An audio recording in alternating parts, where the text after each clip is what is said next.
안녕하세요. 오늘은 지난번에 이어 올해 개정된 부동산 세제에선 집을 누구 명의로 하느냐에 하는 고민에서 단독명의, 부부 공동명의 어떤 쪽이 더 유리할까요? 라는 내용으로 취득세 부분에 개정된 내용을 살펴보았었는데요. 오늘은 그 뒤를 이어 종합부동산세 개정 내용에 대해 살펴보려고 합니다. 먼저 1주택을 보유한 경우입니다. 종합부동산세는 가구 단위가 아닌 인별과세인데요.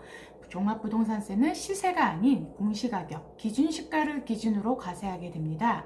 올해부터 기본 공제금액이 6억 원에서 9억 원으로 상향되었는데요. 공시가격에서 인당 9억 원을 공제해주기 때문에 보유지분의 공시가격이 9억 원을 초과하는 경우 초과액에 대해서만 종부세가 과세가 됩니다. 여기서 단독명의이면서 1가구 1주택자라면 12억 원까지 공제가 되는데요. 또한 단독명의로 1가구 1주택자는 보유기간과 연령에 따라서 추가적인 세액공제 혜택을 적용받을 수 있습니다.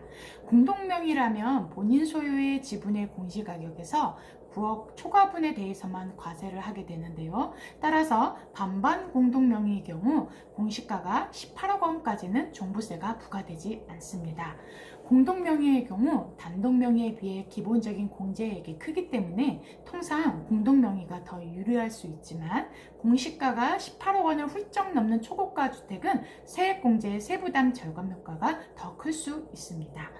2주택자 종합부동산세는 어떨까요? 조정 대상 지역 2주택자에게 적용되던 종합부동산세 중과세율이 개정돼 올해부터는 소재지와 무관하게 3주택 이상 소유자부터 중과세율이 적용이 됩니다.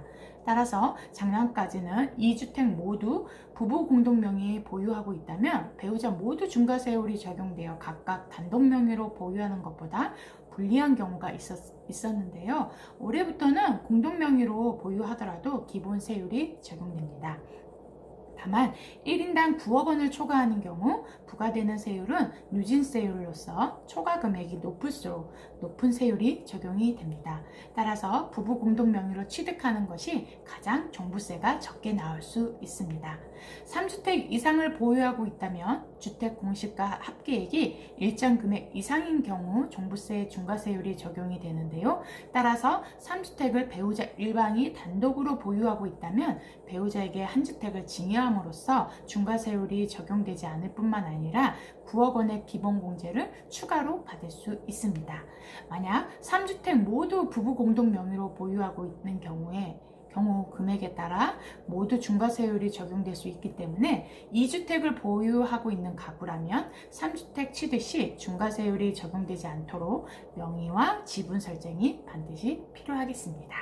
오늘은 이렇게 새로 개정되는 종합부동산세에 대해 알아보았습니다. 다음 이 시간에는 양도소득세로 찾아뵙겠습니다. 그럼 안녕히 계세요.